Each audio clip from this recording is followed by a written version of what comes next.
نحمده ونصلي على رسوله الكريم اما بعد فاعوذ بالله من الشيطان الرجيم بسم الله الرحمن الرحيم رب اشرح لي صدري ويسر لي امري واحلل عقدة من لساني يفقهوا قولي رب زدني علما.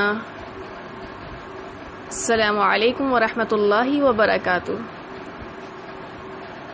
اللہ تبارک و تعالیٰ سے دعا ہے کہ وہ ہمارا سیکھنا اور سکھانا اپنی بارگاہ میں قبول و منظور فرمائے، آمین.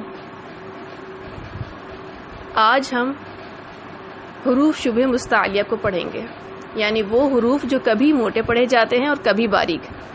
اس سے پہلے ہم حروف مستعلیہ کو پڑھ چکے ہیں، یعنی وہ حروف جو ہمیشہ موٹے پڑھے جاتے ہیں، جن کی ادائیگی ہمیشہ پر کر کے کی جاتی ہے. کون کون سے حروف تھے وہ؟ جی، وہ حروف 7 تھے اور ان کا مجموعہ کہلاتا تھا خص ضغطن قز. خ، صاد، قاف، ضا، ضاد، غین، طا. یہ تمام حروف مستعلیہ کہلاتے ہیں جو ہمیشہ موٹے پڑھے جائیں گے. لیکن کچھ حروف ایسے ہیں جو کبھی موٹے پڑھے جاتے ہیں اور کبھی باریک. ان حروف کو حروف شبہ مستعلیہ کہتے ہیں. یہ حروف 3 ہیں: الف، لام، را. اور اس لام کو لام جلالہ یعنی اللہ تبارک و تعالیٰ کے نام کا جو لام ہے اسے بھی کہتے ہیں. یعنی یہ لام کا جو قاعدہ ہے یہ اللہ تبارک و تعالیٰ کے لام کے اوپر آتا ہے، اسی لیے اسے لام جلالہ کا قاعدہ بھی کہتے ہیں. پہلے الف کا قاعدہ دیکھ لیں. الف سے پہلے موٹا حرف ہو تو الف بھی موٹا ہوگا. موٹا حرف یعنی حروف مستعلیہ میں سے کوئی حرف ہو تو الف کو بھی موٹا ہی پڑھا جائے گا، جیسے قال، غاسق. اور اگر الف سے پہلے باریک حرف ہو تو الف بھی باریک ہوگا، مثلا مالکی، حاسد. اور ایسے الف کو موٹا کر کے پڑھنا غلط ہے. لام کا قاعدہ یعنی لام جلالہ کا قاعدہ. لفظ اللہ اور اللہم کے لام سے پہلے زبر یا پیش ہو تو اس لام کو موٹا پڑھیں گے، جیسے قل هو اللہ احد، رحمت اللہ، سبحانک اللہم، قال اللہم. اور اگر اس لام سے پہلے زیر ہو تو اس لام کو باریک پڑھیں گے، مثلا بسم اللہ، اعوذ باللہ، قل اللہم. اس لام کے علاوہ یعنی لام جلالہ کے علاوہ باقی تمام لام باریک ہی پڑھے جاتے ہیں. یہ تو ہو گیا الف اور لام کا قاعدہ. اس کے بعد ہم پڑھیں گے را کا قاعدہ. جی، حرف را کو بھی کبھی موٹا اور کبھی باریک پڑھا جاتا ہے. حرف را کو قواعد کو پڑھنے سے پہلے ہم اس بات کو اچھی طرح سے جان لیتے ہیں کہ کسی بھی حرف کو جب اس کے توازن کے ساتھ دیکھا جائے، یعنی کب موٹا پڑھا جائے گا کب باریک، اس فرق کے ساتھ پڑھا جائے تو ہمیں زیادہ اچھے طریقے سے یاد ہو جائے گا. ورنہ تجوید کی کتابوں میں آپ کو بہت سے را کے قواعد موٹا پڑھنے کے بھی ملیں گے اور باریک پڑھنے کے بھی ملیں گے. لیکن میں نے جس طریقے سے یہاں پہ آپ کو سمجھانے کی کوشش کی ہے اس میں دونوں کا موازنہ پیش کیا گیا ہے کہ را کو پر کب پڑھا جائے گا اور حرف را کو باریک کب پڑھا جائے گا. نمبر 1، اگر حرف را پر زبر، تنوین زبر پیش یا تنوین پیش ہو. تنوین پیش یعنی کہ 2 پیش کی تنوین ہو، 2 زبر کی تنوین ہو اور زبر یا پیش ہو تو ایسے را کو پر پڑھا جائے گا، موٹا پڑھا جائے گا. مثلا حشرت، رشدا، غفورا، رفعت، خبیر، فحشر. اس کے برعکس اگر حرف را پر زیر ہو تو ایسے را کو باریک پڑھا جائے گا.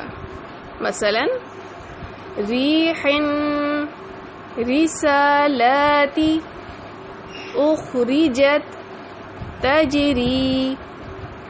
قاعدہ نمبر 2، را ساکن سے پہلے حرف پر زبر یا پیش ہو.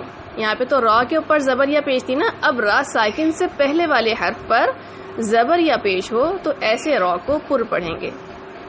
مثلا یرجع ترجعون مریم. اس کے برعکس را ساکن سے پہلے والے حرف پر زیر اصلی ہو تو را کو باریک پڑھا جائے گا. مثلا انذر واستغفر، انذر واستغفر. قاعدہ نمبر 3، را کو وقف کی صورت میں، یعنی جب ہم اس پر وقف کر رہے ہوں ایسی صورت میں اس سے پہلے والا حرف ساکن ہو اور اس سے قبل حرف پر زبر یا پیش ہو تو ایسے را کو وقف کی صورت میں پر پڑھیں گے. اس کی مثال دیکھتے ہیں. والعصر لفی خسر لیلۃ القدر. اس کے برعکس را وقف کی صورت میں اور اس سے پہلے والا حرف ساکن ہو اور اس سے بھی پہلے والے حرف کے نیچے زیر ہو تو را ساکن کو باریک پڑھیں گے. اس کی مثال ہے حجر للذکر. آپ دیکھ رہے ہیں کہ ہم وقف کر رہے ہیں را پر، لیکن اس کے باوجود را کے اوپر وقف کرتے ہوئے ہم اسے باریک پڑھ رہے ہیں. قاعدہ نمبر 4، را کے قواعد میں قاعدہ نمبر 4 یہ ہے کہ اگر را ساکن کے بعد حروف مستعلیہ جو موٹے پڑھے جاتے ہیں ان میں سے کوئی حرف آ جائے تو ایسے را کو بھی موٹا پڑھا جاتا ہے. مثلا مرصاد فرقۃ قرطاس، کیونکہ اگلا حرف حروف مستعلیہ میں سے ہے لہٰذا ایسے حرف کو موٹا پڑھا جائے گا. اگر آپ نے میری حروف مستعلیہ کی ویڈیو نہیں دیکھی تو نیچے میں ڈسکرپشن باکس میں اس کا لنک بھیج رہی ہوں، برائے مہربانی اسے دیکھ لیں تاکہ آپ کو حروف مستعلیہ اچھی طرح سے سمجھ میں آ جائے اور ان کی ادائیگی بھی. اس کے برعکس اگر را سے پہلے والے حرف پر زیر اصلی ہو اور بعد میں حروف مستعلیہ میں سے کوئی حرف نہ ہو تو ایسے را کو باریک پڑھا جائے گا. اس کی مثال دیکھتے ہیں. فرعون، الفردوس، شرکن.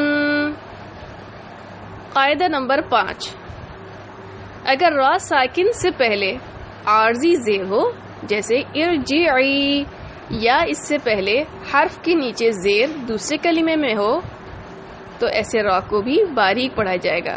مثلا رب ارجعون، رب ارحمہما.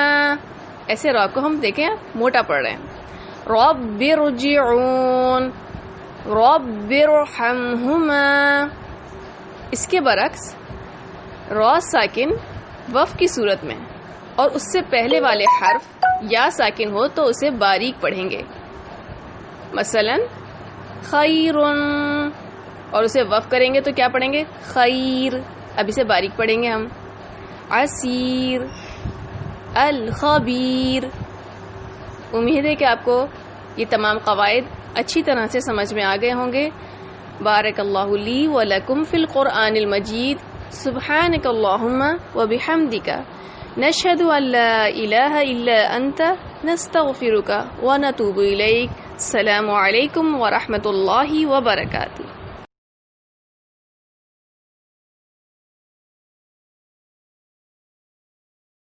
قل هو